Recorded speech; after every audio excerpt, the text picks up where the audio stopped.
Best ball is on fire.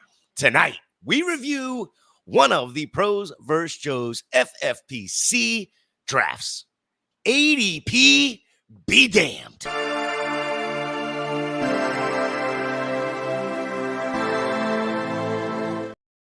Welcome into Club Fantasy FFL. Welcome to Masterclass, one of the best ball shows here on Club Fantasy and the Women of Fantasy YouTube channels. We've been in class for a few months now. Stacy, it's time to review this draft you just did on Sunday night. Pros versus Joe's. I believe it was League One, if I'm not mistaken. Yes, the Seltzer division. Seltzer division. That's give me a rum. Give me rum. The hell with the seltzer.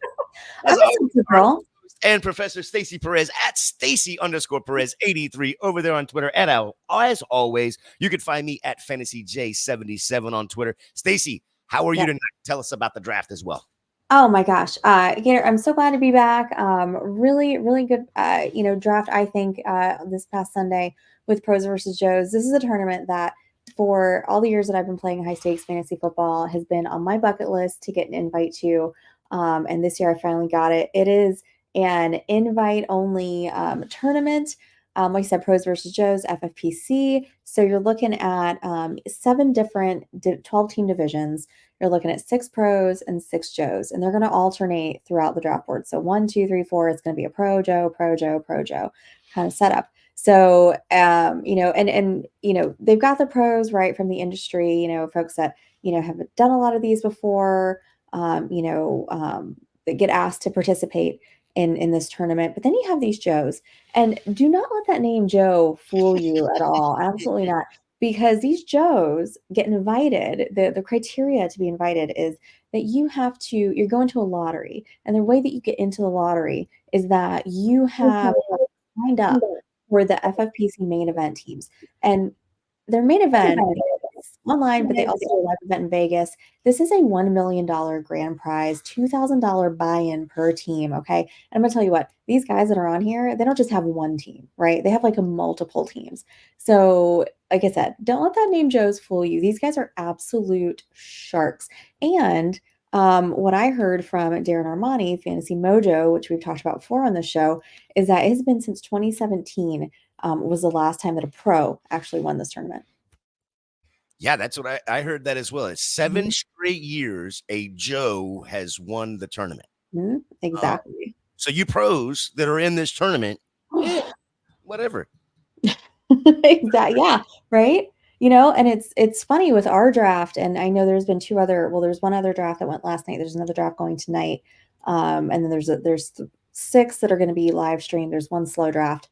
Exactly, Vince. Extended Shark Week. What's up, guys? See, and everybody in the chat.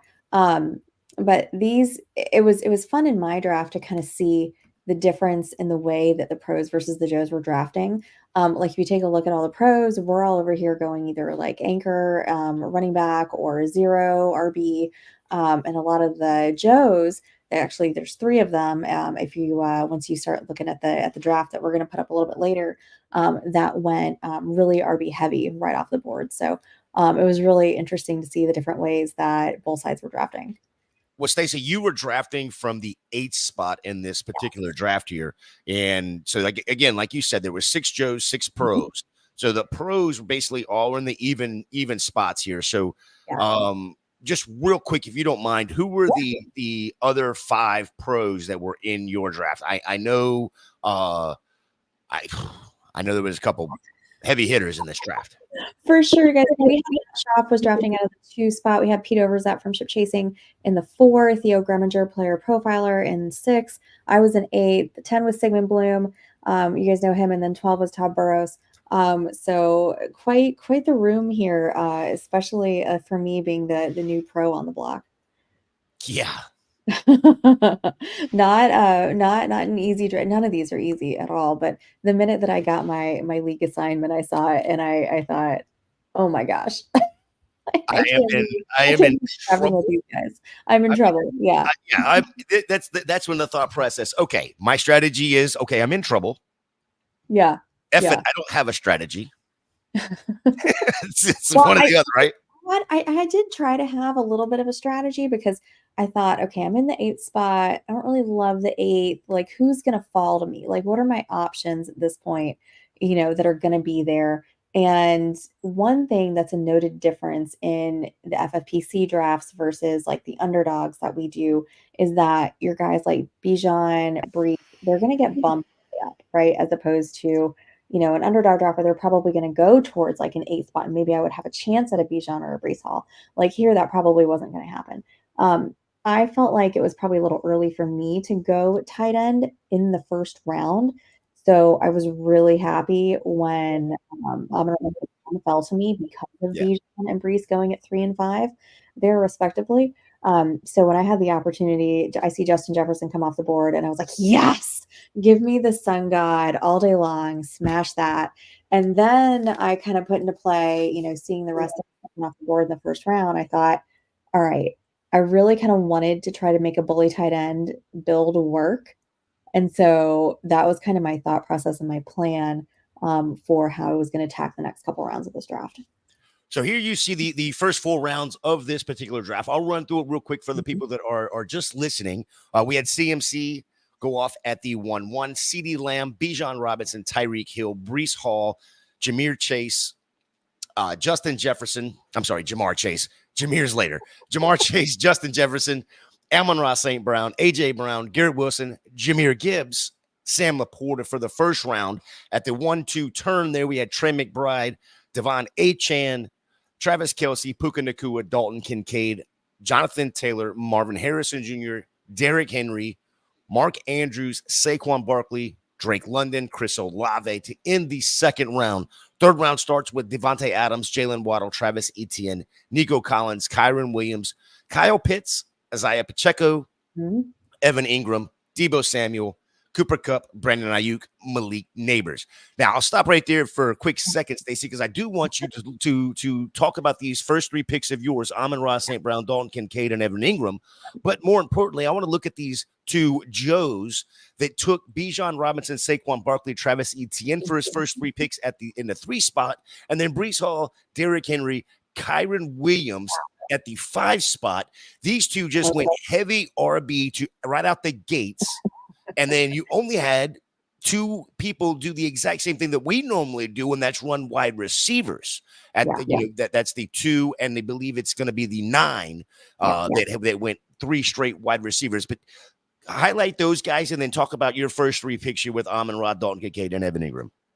Yeah, so Team 3 and Team 5, both Joes, and they started off absolutely heavy running back there with those. I mean, really, and once you get into round 4, you're going to see that Team 3 also took another running back there with Josh Jacobs. So you're talking about 7 of the top running backs just between those 2 teams, right? So what they did there is obviously push that value at wide receiver, so more of us could get a little bit more of that further down the draft, which was actually nice for me since I went bully tight end right off the board.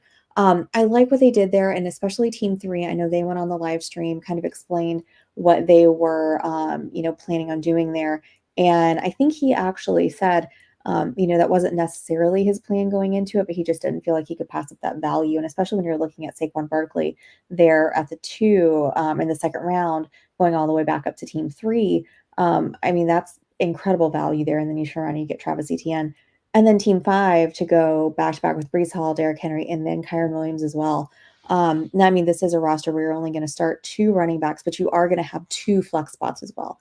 So, theoretically, he could start all 3 of these guys, and they'd be absolute monsters. Yeah, I think my concern right off the bat, just looking at the way it built out, Bijan Robinson, Travis Etienne, they're in the 3 spot, both have the exact same bye week. If I'm not mistaken, they're in week 12. Yeah. So that's going to be interesting. Maybe that's a reason he had to get Josh Jacobs to cover for that one bye week. But you got to remember, again, this is a standalone, 12-team league. It's not a tournament style. But so that's, again, why I said at the very beginning, ADP be damned, because go get your guy. Absolutely. Yeah, go get your guy. And that kind of leads me into like, why did I take Dalton Kincaid? That you could say that that's early. Where he is going in FFPC drafts right now, this is not that egregious. He usually goes, and you can look at the Fantasy Mojo stats to see where he's going, but it's round 2, and it's a little bit closer to in between where I've got him in 8 and where Mark Andrews is going, which Overzet's team at 4. That's kind of where he is. So really just a couple spots too early. And let me be honest, he wasn't coming back to me at all. I would have preferred to start off that bully tight end build with somebody like a McBride or a Kelsey. I really did not have any, plans to get Laporta because I just knew he was not coming back to me at all. So I would have liked to have started with that and then maybe gotten Kincaid as my second. That didn't happen, but I'm fine with Kincaid there. I think at that point, you're thinking to yourself, look, am I taking the gamble that he is going to outscore in this tight end premium format? Is he going to outscore those guys that went around him? Is he going to outscore Marvin Harrison, Drake London, Chris Olave, all those guys that are in that round that went after him at that position? And you're taking the gamble that he is going to do that he could possibly do that. I feel like he definitely does that with Olave, potentially Drake, who knows? Marvin Harrison, by all accounts, should be absolutely amazing. But you never know. He's a rookie still. So we don't really have a basis there. So do I think that Kincaid could either outscore them or be pretty damn close? Yeah, I do. And I feel great about that pick there. Yeah, I love your build so far through the first 3 rounds there, as we've talked about. At this point, I was showing 4 rounds on the screen here, but at this point in the 3rd round, only 2 teams have gone, basically bully tight end here. And when I say bully tight end, you're talking about 2 elite tight ends in the first 3 rounds, which is what you and Team 12 did here with them getting Sam Laporta, Trey McBride. I did hear during the podcast, though, and I thought this was quite interesting. The guy that came in 2nd place last year also chose from the 12 spot and started with back-to-back tight ends at the 1-2 turn. So I thought that was interesting. It sets you apart from the rest of the other 12 teams when you can get these 2 elite tight ends. And like you said, it is the tight end premium, but you can also use them in your flex spot as well. And when you got a Sam Laporta, a Trey McBride, especially, you can start them for 17 weeks. You're going to be able to start them together for 15 of them outside of their bye weeks. Exactly. And with mine, if you notice too, Kincaid and Ingram do have that week 12 bye. Gosh, that week 12 and that week 14 are just absolute killers in fantasy. But, I've got somebody later on that we'll get to kind of fill in, and that's going to be okay. But, if you're looking at my top 4 guys, right, I can start those guys every single week, except obviously for your buys. So, well, you'll be able to start them every week except for week 5. Yeah, in week 12. Week 12. Which I don't know how much that matters in a standalone league like this. I don't think it matters as much. In a big tournament, it would definitely give you reason for pause to start off your first 4 picks and completely just have two picks, 2 of those 4 picks on one bye week, the other 2 picks on another bye week. So round 4 ended like this: Patrick Mahomes, Jalen Hurts, Josh Jacobs, Stephon Diggs, Jake Ferguson, Josh Allen, DK Metcalf, Devontae Smith, Michael Pittman Jr., George Kittle, Mike Evans, and then DJ Moore to finish the 4th round. Stacy, is there anybody in this round here that you wanted to speak about? I do want to ask you a quick question. Wait a minute. 1, 2, 3. Yeah, I did that wrong, didn't I? It went the other way around. I'm sorry. It was DJ Moore, Mike Evans, George Kittle, Michael Pittman, Devontae Smith, DK Metcalf, Josh Allen, Jake Ferguson, Stephon Diggs, Josh Jacobs, Jalen Hurts, Patrick Mahomes. That's the order for the 4th round. My fault. I had a question for you on this, and I was like, wait, this question doesn't matter because it's wrong. You chose Devontae Smith there with your 4th round pick. Yeah. What was the thought process when you're sitting there with DK is still on the board, who is the wide receiver 1 out there in Seattle? You're taking the wide receiver 2 in Philly. I know I get the Philly offense, powerful offense, but there's so many mouths to feed. You're taking the wide receiver 2. DK Metcalf's still going to be a wide receiver 1. Yeah, so at first glance, you're probably, and that's exactly right, Gator. You're thinking like, okay, wait a second, why are we taking a 2 in front of a 1, potential 1, and Stephon Diggs a little bit further down? Those 2 options are still on the board. Why wasn't I targeting one of those guys? So the way I look at it, I'm really just betting on that offense, not necessarily the player here. I like Diggs. Obviously, I have a ton of Diggs. Love DK Metcalf as well. But with this build, it was really important for me to get somebody that I knew had guaranteed production. And when you're looking at Seattle, right, you've got, not only do you have DK Metcalf there, you have Tyler Lockett, you also have JSN, who I feel like is going to have a bit bigger role this year than he had last year, a little bit more integrated in that offense, coming off that rookie season. I see him having a bigger slice of those targets. They've got to go somewhere. And then you're looking at Stephon Diggs in Houston. We've got the similar situation there with Nico Collins and Tank Dell as well, although I am on record by saying I don't really think that either one of their, targets goes towards Stephon. I think it's probably coming from somewhere else. But the fact is that, you've got one guy who's in a brand new offense. You've got another guy who's got a rookie who had, or a sophomore who coming off a good rookie season, potentially going to have more of a role in that offense. And then you have Devonta Smith, who has an absolutely cemented role in his offense. You know what his production is going to be. And I just felt more comfortable taking him there at that spot as opposed to those two players for this build.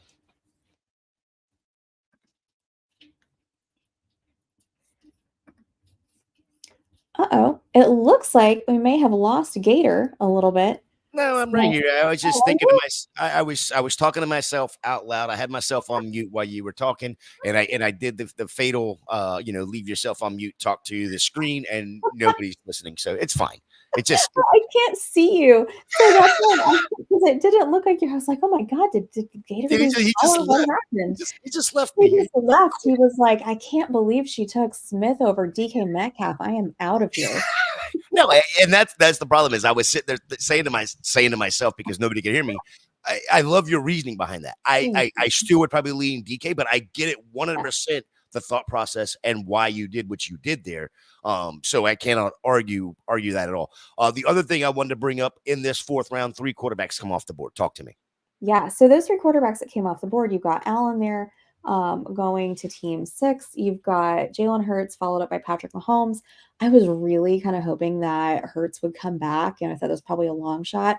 But if he did, I was absolutely going to grab him to pair with Smith and make that stack. But, I'm not really surprised that those 3 kind of went in that spot. That's pretty much following that ADP with Mojo. And it's hard in this tournament, right? Because you don't really have this, the first draft of this tournament. So ADP is kind of what we make it, but if you're looking at, the different tournaments, different basketball tournaments on the FFPC, that's, you kind of correlate that ADP with that, with those stats. Yeah, Joe likes your explanation on Devonta Smith, and he said he would have done that as well. The only argument I have here would be where Team 3 was taking the 4th running back, and I think I said this to you a little bit ago. Getting Josh Jacobs right there. I think in that instance, I might have taken Jalen Hurts in that position and let Josh Jacobs come back to me, because I think that would have happened. Yeah, I think you would have too. Yeah, because if you take a look, the next, if you're going down to team 5 when we get to it, it's like a sea of yellow until it gets to team 6 where a running back finally goes. So there were so many options that he could have gone there for his first receiver. Higgins is still there, Tank Dell, Hollywood Brown, who he eventually does take. Zay Flowers, you've got Amari Cooper, those are all the receivers that went in round 5 that I feel like probably could have been a little bit better picks there. But, Josh Jacobs is no slouch. So probably not what I would have done, but also, I guess we'll see how that works out, because he did end up getting Hollywood Brown the next round. So, yeah, the one thing that I will point out, you had 12 running backs go in the first 4 rounds, and then you didn't have you only had 4 go in this 5th round. And the 5th round started with T. Higgins, Tank Dell, Hollywood Brown, Zay Flowers, George Pickens, James Cook, Amari Cooper, Joe Mixon, Rashad White, Lamar Jackson, Anthony Richardson, Aaron Jones. And then to start the 6th round, it was Ramondre Stevenson, Brock Bowers, Terry McLaurin, Christian Kirk, Chris Godwin, C.J. Stroud, David Njoku, Keenan Allen, Kenneth Walker, Calvin Ridley, Dallas Goedert, and then Alvin Kamara for the ending of the 6th round. Talk to me about this 5th and 6th round. What are you thinking here? Yeah, so 5th round, is pretty early for me to go running back here. But the fact that Joe Mixon fell for me at this point, I really wanted a part of that, Houston offense, especially since I, had missed out on those receivers. So it made sense for me to go ahead and grab Mixon. to fit in with this team. I think he's going to have a great role in that offense. He's going to have a pretty good year. I don't care that Cam Akers has signed there. That does nothing for me with my stance on Mixon. So I like it there. I think their run game is going to be much, much more efficient than it was last season. So to grab him in the 5th, I think it just made sense for me. And especially when you look at, what we just talked about, so many of the really good elite, running backs that were taken earlier, it kind of pushed everybody up just a little bit. You might want to, and I know I felt like I needed to go ahead and do that, just grab Mixon at that point, get my first running back off the board. In this format, you only have to start 2. So that's why I just felt it makes sense for me in round 5 to go ahead and grab Mixon. Yeah, I love getting Mixon right there. And I heard he went in the 4th in the draft that went last night. So that makes me feel pretty good about that value. Okay. Yeah, that was one thing I looking through this draft to start when I first started looking at it as a whole, there was a lot of value that seemed to, fall. And I know that has to do a little bit with the tight end premium, a little bit to do with it being FFPC, and a lot of these players that are playing in these leagues are spending a lot more dollar per league. So not saying that they're that much sharper, but they're sharp. Yeah. Right. So that it makes a damn difference. Totally. It absolutely does. And when you're drafting with people that are willing to spend, $2,000 on a draft and multiple drafts like that, most of those guys know what they're doing. So, it's not their first rodeo with these. So really sharp drafters. There's actually 2 of the Joes that I am so glad that did not end up in my division. That I know and have drafted against personally, that are just, man, I mean, such challenging drafters to be in a room with. So, like I said, glad they ended up somewhere else and not in this round. Yeah. Round 8 goes Rashid Rice, James Conner, Ladd McConkey, Jaden Reed, Christian Watson, Deontay Johnson, Pat Freiermuth, DeAndre Hopkins, Zamir White, David Montgomery, JSN, Kyler Murray. Round 8 starts with Jalen Warren, Xavier Worthy, Raheem Mostert, Jordan Love, Roma Dunze, Joe Burrow, DeAndre Swift, Jordan Addison, Jaden Daniels, Dak Prescott, Jonathan Brooks, and then Najee Harris. Almost a full round behind his running back mate there, Jalen Warren. They bookend the 8th round. Let's talk about the 7th and 8th round here. Talk to me. Yeah, so that's the first time I've seen those 2 players bookend. A draft. They usually are going one right after the other. And if I could have gotten my hands on Jalen Warren, I probably would have done that. But because I can't stop with him. But this is the time when I saw it when I said, okay, look, I really needed to get more depth at wide receiver, right? Because I've already got my tight ends locked up. I've got my starting running back here. So this is what I'm saying to myself. Okay, I really need to get some depth at wide receiver before these tiers drop off, before the rest of the room, catches up to me, or we all are catching up, at this point and sucking up that wide receiver value that's there. So in this particular, I went Godwin, he's got 3 years of 1,000+ yards. I think that offense is going to be really good again under Baker. So love that. DeAndre Hopkins, he's still DeAndre Hopkins until he falls off a cliff. I'm going to trust him. And then I went ahead and I grabbed Roma Dunze, which I did want to spend a little bit of time talking about Roma Dunze because I didn't really have a chance to do so the other night, and just, kind of make a few things clear about why I took Roma Dunze as my 5th wide receiver. So I do kind of buy into the narrative that he could potentially spend the majority of his year in a situation similar to how JSN did last year in Seattle, right? Where he's the 3rd guy on the list. He's the rookie, he's a dynamic player coming out of college, but, doesn't really have that kind of flash right out the gate, in the NFL. And I think that might be, what happens to Rome a little bit here. I personally think he's incredibly talented. Love this player. I'm getting him as my 5th wide receiver because I'm hoping that he flashes towards the end of the season, which is really kind of what I think is going to happen, unless there's something like a significant injury to a Keenan Allen, to a DJ Moore, and then he's, relied on a little bit more heavily in the earlier part of the season there with Caleb Williams. He's going to be a bye week fill-in unless something crazy like that happens. And I was, if you're wondering about like projections for him going into this year, he's doesn't at least according to Fantasy Pros, they've got him at 62 catches, 100 or 800 plus yards and 5.5 touchdowns, which I will take any day from my wide receiver number 5. Yeah, I just looking at the Chicago wide receiver room here, and when we talk about if that wide receiver, if that offense is going to be prolific like we think it's going to be, we can compare it somewhat to the Houston offense. And you're talking about 3 wide receivers that you're taking in like a 3-round period, an early 3-round period with Nico Collins, Stephon Diggs, and Tank Dell. Yeah. You're taking DJ Moore at 4-1. Then you get Keenan Allen at 6'8". Yes. And now you're getting the value on Rome Odunze there at the 8. What is that? 8, something like that. So I think it's great value. I am of the opinion as well with Rome Odunze that it's going to be a slow start. Yeah. But it could be a banger at the end, especially when you have a veteran like Keenan Allen come out and say he's a better rookie than I was in my rookie year. Yeah. And Keenan Allen's rookie year was no slouch. He had 1,042 yards in his rookie year. I truly believe if Odunze can get somewhere in that 720 yard range, 4 to 5 touchdowns, you win right there in the 8th round.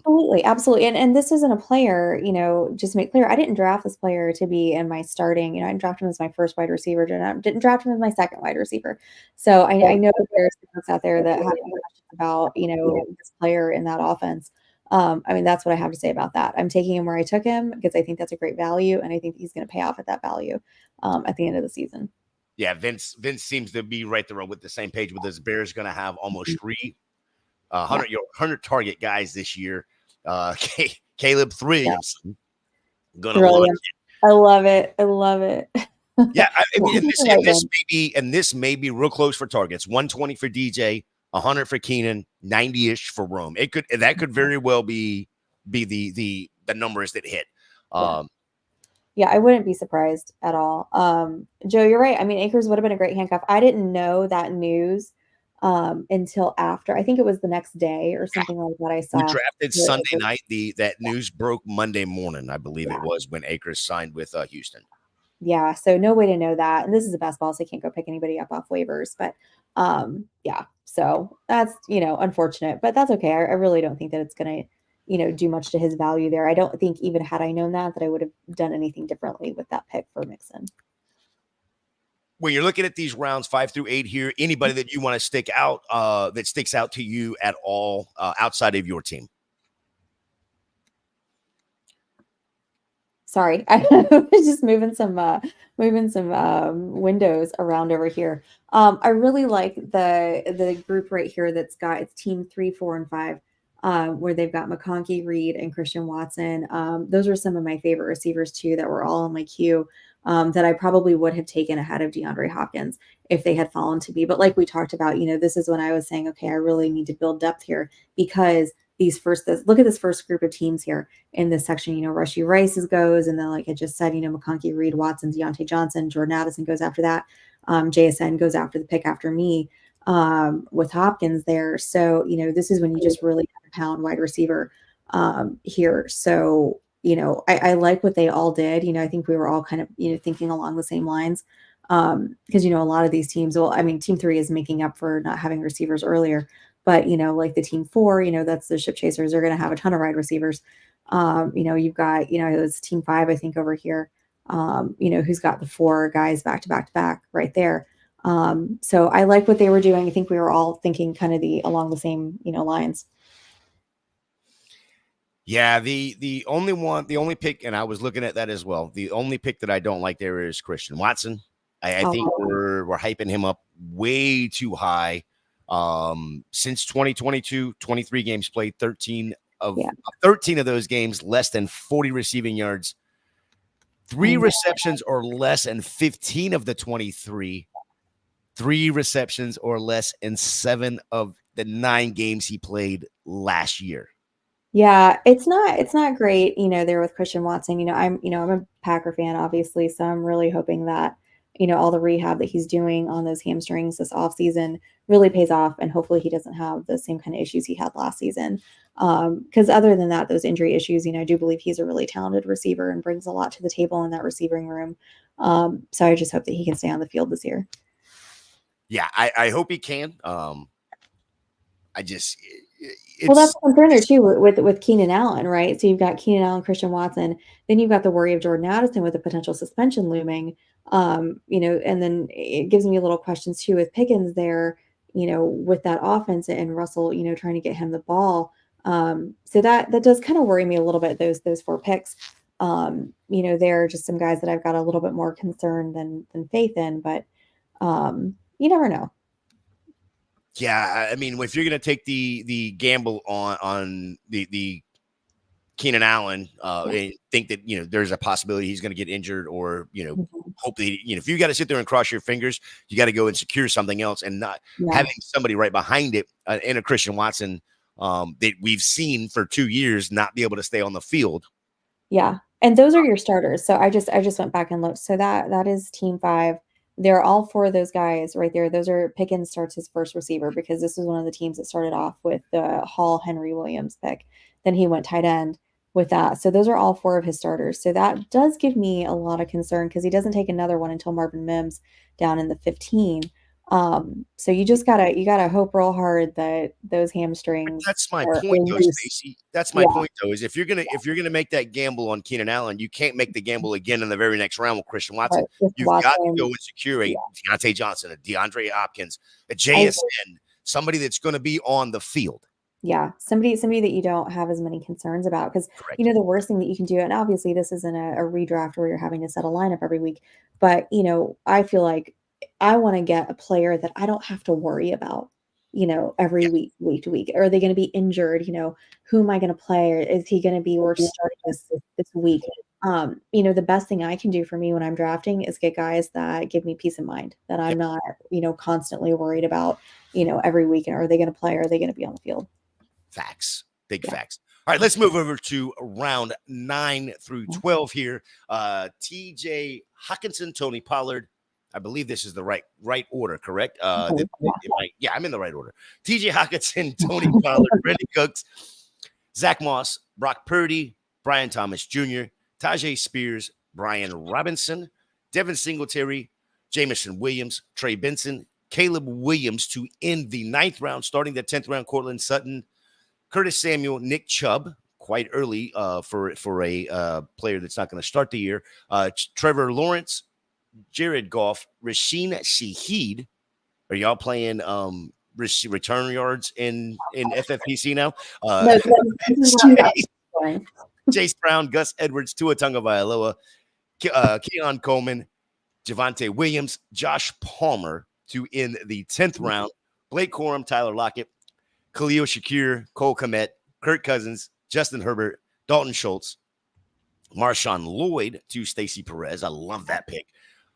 Jaleel McLaughlin, Jerome Ford, Dontavion Wicks. Look at there. I didn't even trip over that name. Nice. Austin Eckler to end the 11th round. Zach Charbonnet, Luke Musgrave, Jonnu Smith, Tyler Conklin, Rico Dowell, Darnell Mooney, Ezekiel Elliott, Jalen Wright, Kendre Miller, Noah Fant, Jacoby Myers, and then Matthew Stafford to in the 12th round. Again, that's 9th round through the 12th round. Stacy, you took Brian Robinson here in the 9th round. He is your second running back on Yes. this team. I like the pick. Yeah, I do too. I like Brent. This is kind of, anybody that's watched, me do any drafts this year knows that this is kind of my sweet spot for running back, right? Like I've gotten all my, top receivers and now I'm starting to shore up my depth at running back. And so, going Robinson here, followed up with Marshawn Lloyd and Rico Dowdle. I really liked, I was kind of targeting Zach Charbonnet there before Dowdle, but he obviously went before me. But I like all three of these guys. Marshawn Lloyd, I'm sure everybody's lined up in Green Bay to donate their hip to you. Hopefully somebody can find a way to make that happen. But that news obviously coming out, right after the draft. So hopefully it's July though, folks. So hopefully he's ready for the season to start. But a really big fan of all three of these players. These are picks that I routinely take. Again, anybody who's watched me draft knows that I probably have the most exposure to Rico Dowdle than anybody other than, I don't know, outside of Dallas. I mean, myself, maybe. Yeah. I like what you mentioned earlier. We were talking about this before, the show, what you mentioned about Rico and Zeke and there and, how that's going to look. And I think you're absolutely right, saying, Zeke is going to be getting those goal line touches, he's going to be getting in the end zone and Rico's going to do all the work to get him there. Yeah, I truly think that. I think Rico's going to be the guy that's on the field between the 20s. Yep. And then it's going to be, Zeke inside the 20. Yeah. And again, the reason I brought that up was I wanted to make sure that this tournament is a PPR tournament, which, in turn is going to get you a couple extra points for Rico Dowdle because of the touchdowns that Zeke's going to get here. And this is quite honestly, Zeke goes 2 picks after Rico Dowdle. I don't think I've seen him that close in any draft. This is really close, and it makes me wonder, and I'll have to ask Theo about this because Theo Grimminger took Zeke, if he was targeting Rico also and pivoted to Zeke because Rico was gone, or if Zeke is somebody that he's super duper high on as well. So that'd be a fun question to ask him one day. Yeah, I think the answer to that, and I can't speak for Theo, but Zeke is his 4th running back. Yeah, that's true. So that's the value at the 4th running back there. If Zeke gets 3 touchdowns in 1 week, there's right there. That's a perfect week for him, and he get behind Chase Brown. He's got James Cook, DeAndre Swift, and then Chase Brown there, and then Zeke Elliott is his 4th running back. So I think that would probably be his answer. He's like, I don't care which one it is. I'm getting one of them. Exactly. Get some of that. Dallas run game for sure. Yeah, most definitely. So you got Brian Robinson, Jared Goff, Marshawn Lloyd, who I absolutely love. Yeah. And again, we talked about Rico Dowdle. Let's look at these other teams here. I'm trying to figure out which one of these teams. There's 2 of them. I'm looking at the big board here. There's none of them. Everybody has a quarterback at this point, right? Yeah. Yeah, and it was kind of pushing it too. Like when I grabbed a Goff here, I need to look at the board and see I might have been one of the last ones without a quarterback. Yeah, I think I was one of the last ones without a quarterback there. Yeah, you were the last one without a quarterback. In fact, at that point when you took off, 1, 2, 3, 4. Is that 5? 4 or 5? 3 teams already had 2. Yeah. At that point. So I don't hate Jared Goff there being your QB1, especially being able to pair him up with Amon-Ra St. Brown, who you took in the first round. Yeah. 100% there. Anybody else in this grouping 9 through 12 that we need to highlight? Well, I just want to talk about Jared Goff real quick. When Trevor Lawrence went right before me, I was really holding my breath there at the last couple of picks, thinking like, okay, somebody's going to do it. I saw Caleb Williams go as Team 12 second quarterback, and I thought, oh my gosh, I might miss out here. And I had pushed it so long that I was getting really kind of nervous that I wasn't going to get Goff, and then my whole plan was just going to be ruined. So my quarterback situation is probably as strong as I would have liked. Finishing out the entire draft, and we'll get to my second quarterback a little bit later. He's in round 14. But I am glad that I got Goff there, especially to pair him with St. Brown and then pair him with one of my later picks as well. In that offense, I just am really, really high on the Lions offense. I think as is everybody, as you should be, right? But grabbing I want to look at some of the rest of the, guys that were some of the picks in rounds 9 through 12. Herbert going in, what is that? Round 11, there with Cousins. I think that's great value for them. And I probably would have taken either one of those guys ahead of Tua, but obviously Tua went with Tyreek Hill there in that stack, so that made sense on that team. But yeah, I mean, this is kind of the round of quarterbacks. If you look at everybody's team here, see how many have gone off the board. Yeah, everybody was going to go ahead and is rounding out their quarterback room here. I do believe. Let's take a quick look at rounds 13 through 16. Yeah. We had the I don't think this is one of the tight end runs of this. There was multiple tight end runs in this draft here. We just had one in round 12. Got another one, a quick one here in round 13 with Hunter Henry, Isaiah Likely, Chiga Kwankwo, Ty Chandler, Ray Davis, Ben Sinnott, Jahan Dotson, Cade Otton, Romeo Dobbs, Aaron Rodgers, Josh Downs, Gabe Davis for the 13th round. 14th round goes Wan'Dale Robinson, Antonio Gibson, Kamani Vidal, Jawan Johnson, Baker Mayfield, Jermaine Burton, Adonai Mitchell, Mike Gesicki, Jerry Jeudy, Will Levis, Geno Smith, Chuba Hubbard. Yes. 13 and 14 here. We had what, six? Looks like six. Yeah, 7 tight ends go off the board here. These mid-level tight ends, again, a tight end premium. So, and it is best ball. So you don't have to set a lineup or anything. But exactly, seven tight ends here in this late 13 round 14. You taking Cade Otton, but you were able to pair him with Baker Mayfield. Yeah.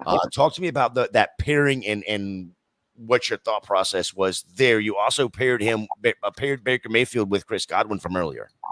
Yeah. So if you look other than Devonta Smith with my receiving core, St. Brown, Godwin, Hopkins, Adunze, those are all guys that if I was going after, and I planned on kind of pushing quarterback as long as I could, we're going to have good options to go in these later rounds. So, I had the option of Baker, Will Levis, Caleb Williams, to go. I really had wanted Goff to go with St. Brown. So I knew that was going to be something I was targeting. So my second QB, and then when I was looking at, my tight ends both have the same week.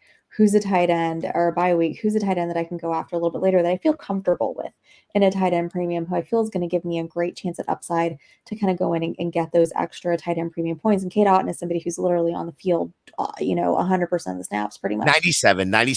97% of the snaps. I said, all right, if I can go get Cade Otton and then I can get Baker, that's going to be really nice with Chris Godwin there. And so that's really who I was targeting. So that first round that we're looking at right here with the Henry, Likely Okonkwo Senate, group, I was holding my breath. I really was this whole time because I thought Otton could go at any point here. And I made the decision, in that round that I was taking Otton ahead of Baker. And I thought, if for some reason Baker goes after that, I'll pivot. I'll have to grab somebody else. There were still, I felt better options at quarterback than there were at tight end. And I absolutely had to get one more tight end. With tight end premium, for me personally, I think when you're getting towards the end of these drafts, a tight end premium with Jawan Johnson, with a Mike Gesicki, potentially, even a Jelani Woods type player, they're probably going to score about the same amount of points as your regular flex player would, if you've got a receiver or something like that. I don't know that tight end premium really helps them all that much. So that's why I was specifically looking for Otton as somebody who could this year, take that, make that tight end premium a little bit worth it with one of those late round tight ends. Yeah, somebody that can absolutely spike in a week or two for you, and definitely somebody that can jump into the tight end position in that week 12 spot there when Kincaid and Ingram are taking a relaxation from the grind of the first 11 weeks. Exactly.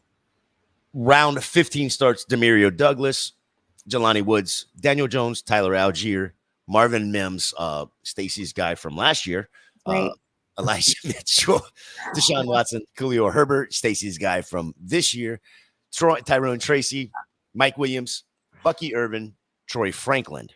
And then round 16 goes Jalen Polk, Bryce Young, Demarcus Robinson, Bo Nix, Luke McCaffrey, Roshan Johnson, Xavier Legette, Jalen McMillan, Drake May, J.K. Dobbins, Braylon Allen, and Adam Thielen. Yes. So here you took your guy this year, Khalil Herbert, who you may have 100% exposure on him at this point, and Luke McCaffrey, who I really love this year, possibly the got a chance to be the wide receiver 2 there He does. in Washington. Thought process when you're going through these 2 picks here. Yeah. So one of the things that makes this draft so difficult in this particular tournament, obviously you're drafting with so many different sharp players that, like we've said earlier, ADP just really kind of goes out the window. So you're getting sniped left and right. That's at least how I felt in these rounds right here. All my plans kind of went out the window where, I've got Baker, I've secured my second quarterback. Now I'm thinking, all right, do I want to go after a third? Who is my late stack that I want to pair? I'm looking at somebody like a Drake May to Mario Douglas. I'm looking at somebody like a Bo Nix, Marvin Mims, and those guys are all going and I'm getting sniped on all those guys right there. So now I'm thinking, oh my gosh, like what am I going to do? And that's probably why I ended up taking Luke McCaffrey just a little bit early than where he is going. But, like I said, those guys that I named, Demario Douglas, Marvin Mims, Bo Nix, Drake, the exception for Drake May, but Douglas had already gone, and so had Polk at that point. Kind of made it important for me to go ahead and grab a player that I really liked, that I thought had tremendous upside at that point, even if he doesn't really, get stacked with anybody. Like I said, this is standalone tournament. This is not, one of our big, multi-entry tournaments with thousands and thousands of other players. So, stacking doesn't, I still think it makes sense, but it's not the end all be all at this point in a draft like this. And Khalil Herbert, yeah, I don't leave a draft without him apparently these days. I love it. I absolutely love it. I just kind of glancing over it to see. I know Jerry Jeudy there in the 14th round. Our very own Josh Hudson would hate that pick there. So I always try to bring Jerry Jeudy up just so that Josh has something to complain about. Something I say on every single program: Jerry Jeudy, Jerry Jeudy, Jerry Jeudy. Yes. I do that just for Josh. Demario Douglas there going to be the start of the 15th round there. I know that's somebody you target a good bit. Like to get a hold of him. Is there anybody in the 16th round outside of, of course, Luke McCaffrey there that you were kind of targeting that maybe you didn't get, whether that was a Jalen Polk or even a Mike Williams or Troy Franklin? Anything there or no? Mm-hmm. Yeah. So it actually also had I was like, if all else fails, I could get a Bryce Young, Adam Thielen, and try to make that work. And then lo and behold, he goes to team 11, Bryce Young does. And then getting, sniped on Nick. So that was another, kind of late round stack that I was looking at to potentially kind of go as my third QB. So that was another option right there, but it definitely got like I said, in a room like this, that's what makes something like this so difficult, is that so many people are on the same players, because you're all really sharp drafters. This isn't like your first draft of the season. Everybody's been drafting all season. So that's Vince. I'm okay with that.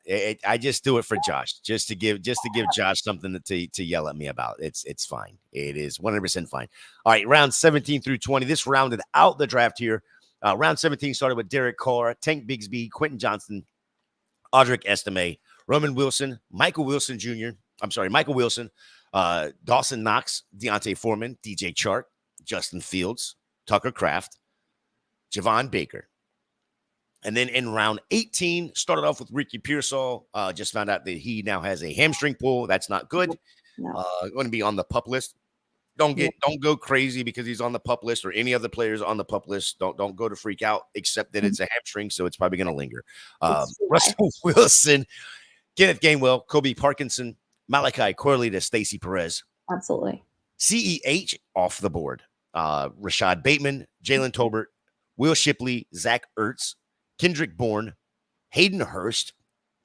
To start round 19, we had Hayden Hurst started it, but round 19 is just another one of the what do you say about the bye weeks? The Armageddon of bye weeks, or apocalypse. Yeah, this is the title of the apocalypse right here.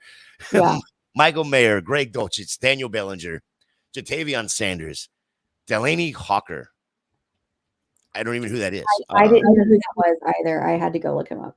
Yeah. Is he a player or is he's a tight end. He's on somebody's depth chart.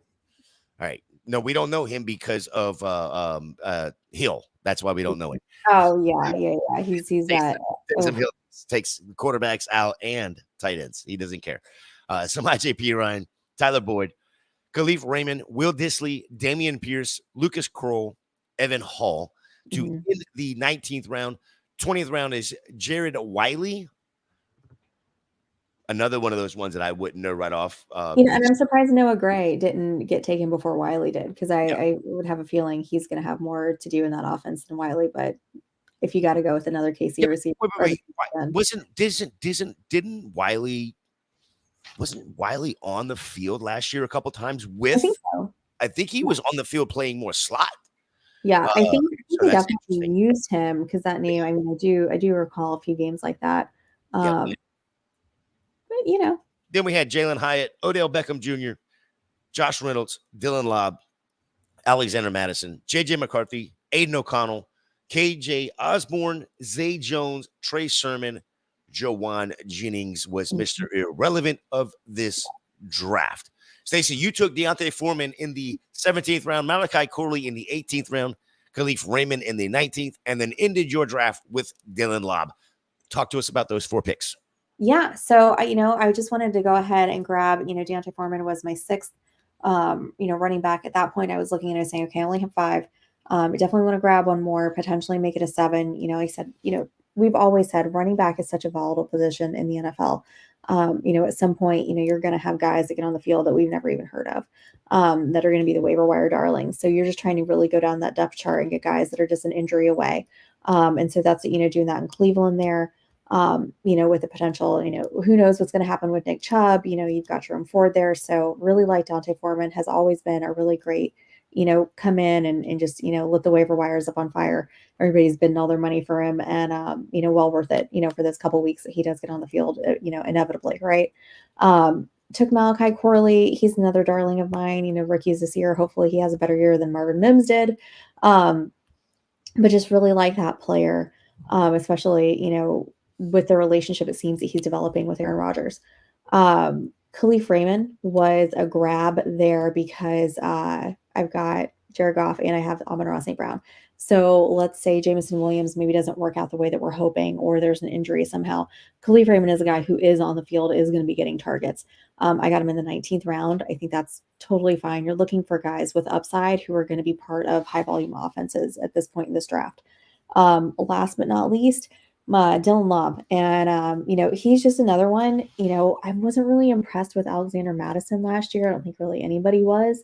So being there in Vegas behind, their players right now, I feel like Dylan Lobb's got a pretty decent chance, to get on the field, get some playing time. So that's kind of my there for my last few picks. Yeah, I actually like those picks. I'm not an Alexander Madison guy either. Yeah. But in my opinion, I think Dylan Lobb is like, and I know it's not August yet. We don't want to hear anything about injuries, but Dylan Lobb is one injury away from possibly being on the field a lot more Exactly. than Alexander Madison, who went the very next pick. Yeah. I like and Wilson pick. I'm sorry, Gator, go ahead. Oh, go ahead. Go ahead. I was going to say, we've got McCarthy going off the board here. He was another one that I had kind of thrown on the board as kind of a last minute dart throw too. And, it just kind of got to, you're there in the last round and, kind of trying to decide. It was really a toss up. I think I could have, taken another quarterback there. Jameis was somebody else's, name that I had put down as well. But, eventually, like I said, running back, guys are going to get hurt. So I thought it was just really important to kind of shore up the position there for me and go grab my 7th. I like it. I like it. And yes, Alexander Madison. Or if you're a Hamilton fan, it's Alexander Madison. That's how you have to say his name. No Hamilton fans out there. I've never seen it, so I don't. Oh, Gator! Somebody in the chat, please. Yeah, I'm. Well, yeah, it would not be hard to outdo me on any of that. So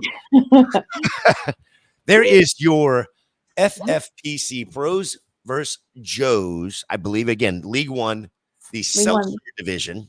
Yes. Interesting draft all around. Stacy, I really enjoyed yours. There was some interesting builds in this one here. Yeah. I think the to me to steal the weirdest one is Team 3: Bijan Robinson, Saquon Barkley, Travis Etienne, Josh Jacobs to start. Yeah. You kind of pigeonholed yourself, at least in my opinion. I mean, I've not played in the FFPC main event. I don't roll that way, at least not yet. These guys do. That's scary to sit there and go, my wide receiver one is going to be Hollywood Brown or Calvin Ridley or Ladd McConkey, right? Yeah. The other thing I wanted to bring up when it comes to the receivers, and I'll let you get on that in just a second, was Vince a minute ago when we were talking about the Christian Watson, Keenan Allen.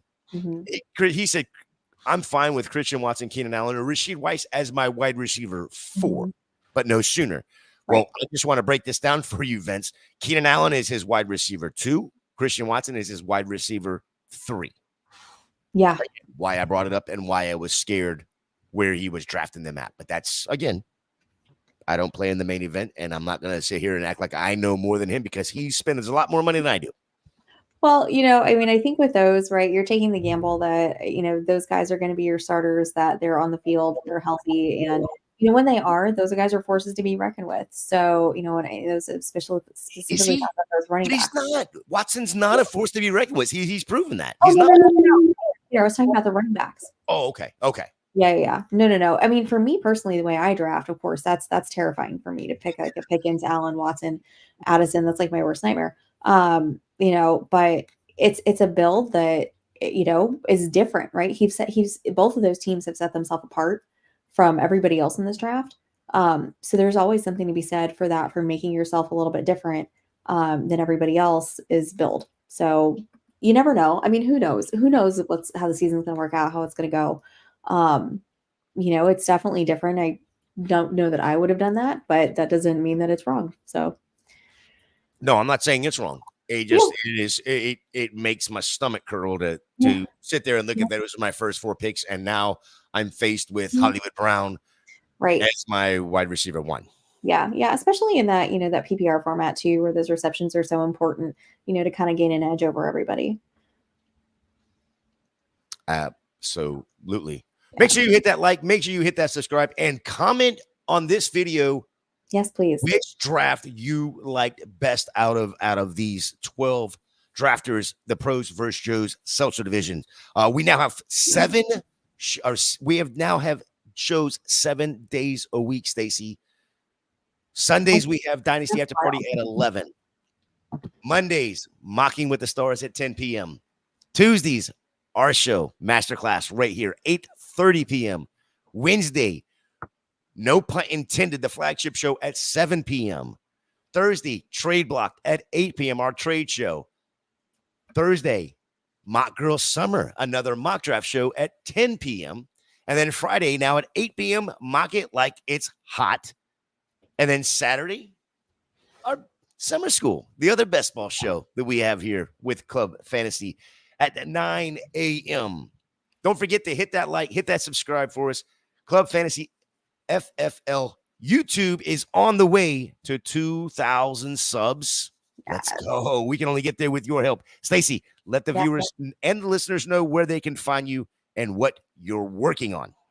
So, guys, you can find me at _Perez 83 on X, on Twitter, whatever it is that you call it.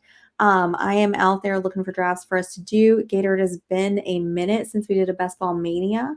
I have gotten that on the calendar. Maybe a sprint might be fun to do.